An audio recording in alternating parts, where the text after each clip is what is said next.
This is KGW News at 5. Congress has certified the results. A new administration will be inaugurated on January 20th. My focus now turns to ensuring a smooth, orderly, and seamless transition of power. This moment calls for healing and reconciliation. One day after a violent mob stormed the U.S. Capitol, leaving much of the nation stunned, President Trump finally concedes to President-elect Joe Biden.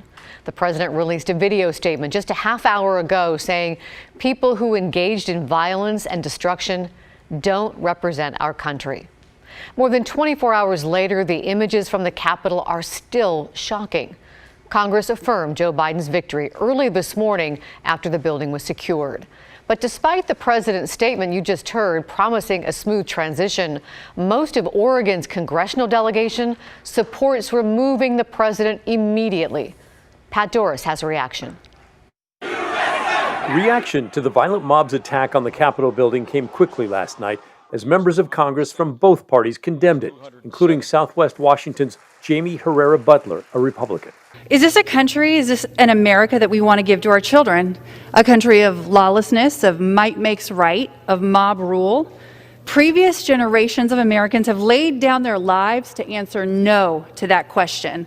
I do not want to be the first generation of Americans so selfish as to answer yes. Today, some Democratic members of Oregon's delegation are saying the president is at fault for inciting the mob and must go before things get worse. His Twitter account has been blocked, but he still has the nuclear codes. Congresswoman Suzanne Bonamici said there are concerns about what the president might do in his final days in office.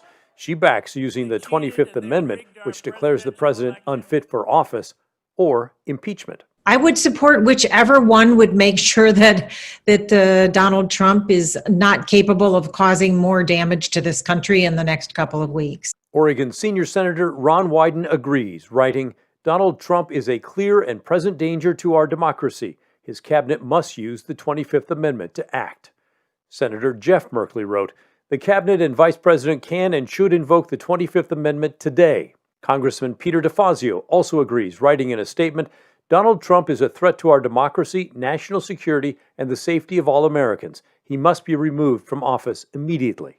But Congressman Kurt Schrader's office said he favors everyone settling down, noting the president will be out of office in less than 2 weeks. Finally, Congressman Earl Blumenauer is blunt when talking about President Trump. I think both of them ought to be explored to see what's possible to do. I think we need to be prepared to rein him in. And not allow him to be unchecked in these final few days when he has access to the nuclear codes, when he might launch a strike. Oregon's newest congressman and only Republican, Cliff Benz, told Oregon Public Broadcasting he's not familiar enough with the 25th Amendment to know if it would be appropriate. He also said he's not clear what role, if any, the president had in yesterday's mob attack. But he did point out that he supports the president's policies. In Northeast Portland, Pat Doris, KGW News. If the 25th Amendment is invoked or if President Trump is impeached, does that disqualify him from running for office again? Evan Kozlov verifies for us. With the dramatic storming of the Capitol by rioters, we're hearing from people at home as well as celebrities and lawmakers like Senate Majority Leader Chuck Schumer, who are calling for President Trump to be impeached and convicted or removed through the 25th Amendment. So let's verify this important question.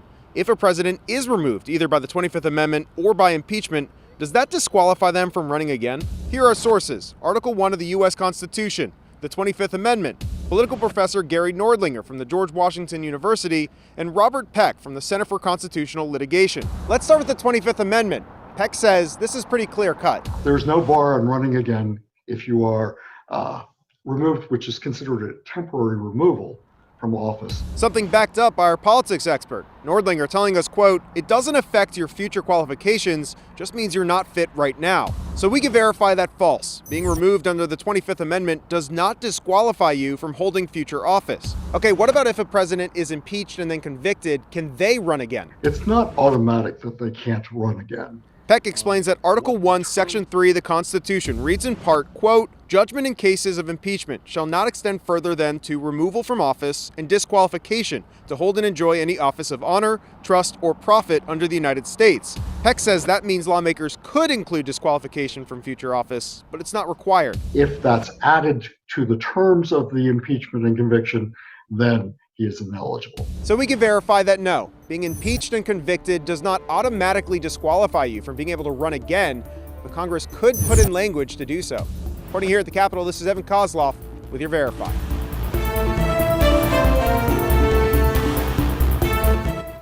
Police arrested 3 Oregonians who were in Washington, D.C. to support President Trump. One was Rod Taylor from Bandon. He was among the mob outside the Capitol yesterday and watched the violence happening around him. And we started to see people moving through the crowd, especially up against the barricades, working to agitate. Awesome, dude. Is that good? Specifically, what I saw was one gentleman coming up and encouraging people to rattle the barricades, and then another man encouraging people to break through the barricades. Eventually, it just became a totally untenable situation. So I backed off. Taylor was arrested outside his hotel later in the evening for violating the city's curfew. 2 other Oregonians, Christina and Yevgenia Malaman, were also there and arrested for violating curfew and for unlawful entry on Capitol grounds. Christina Malaman was posting on social media from the Trump rally before she got arrested.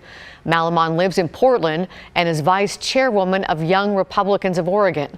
Both were arraigned and released Thursday after pleading not guilty.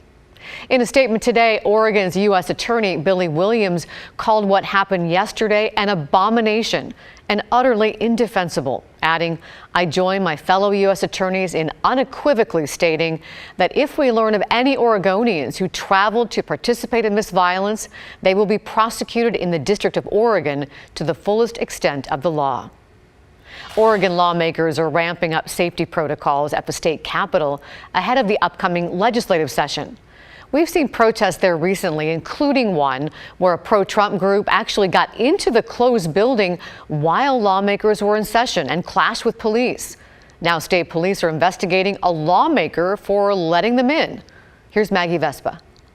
Less than 24 hours after armed Trump supporters stormed our nation's capital, while others rallied outside Oregon's House Speaker pulled back the curtain on what she called a serious breach of public trust.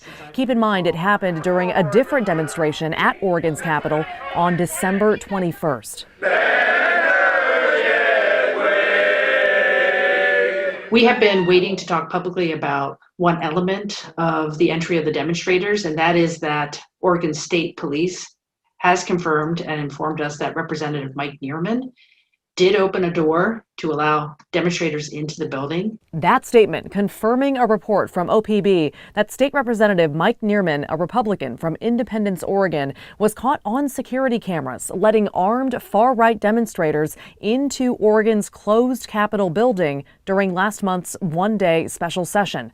The speaker said he let in the same group seen in videos kicking in doors and spraying officers with chemicals. Neerman didn't respond to our request for comment. When an OPB reporter reached him on the phone, Neerman reportedly asked who told them about the footage, then said, "I just don't have anything to say."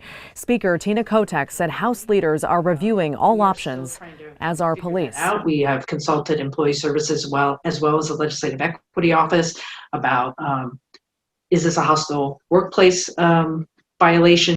First, we've been waiting to give a little bit of space for the Oregon State Police to conduct their criminal investigation. KGW reached out to OSP to ask what charges could be applied in Neerman's case. A spokesman said that would be up to prosecutors. The revelation comes as lawmakers prepare to ramp up safety protocols at the Capitol building. That includes elevated safety training next week, focused on notifications for folks, safety planning within the building, knowing your evacuation routes. It's worth noting, amid the pandemic, most lawmakers and staff are working remotely. That gives OSP a couple months to weigh security upgrades to the entrances of Oregon's Capitol, which has always been open to the public. It's a point no one's ever had to question, said Senate President Peter Courtney. What happened yesterday in the nation's capital, it didn't surprise me. I'll be very frank with you. And I can almost say I expected it, something like that, because of what had happened here. Maggie Vespa, KGW News. Portland Mayor Ted Wheeler's office confirmed a group of people confronted the mayor last night while he was eating outdoors at a restaurant. During the confrontation, one of the people hit him. Staff didn't offer many details as to where or how the mayor was hit. They say he's not injured. Adding in a statement, given the tenor of political discourse nationally and locally, it's not unusual for people to confront the mayor and other elected officials in public. It's part of the job. The mayor will continue to support local restaurants and businesses as often as he can. He urges others to do the same.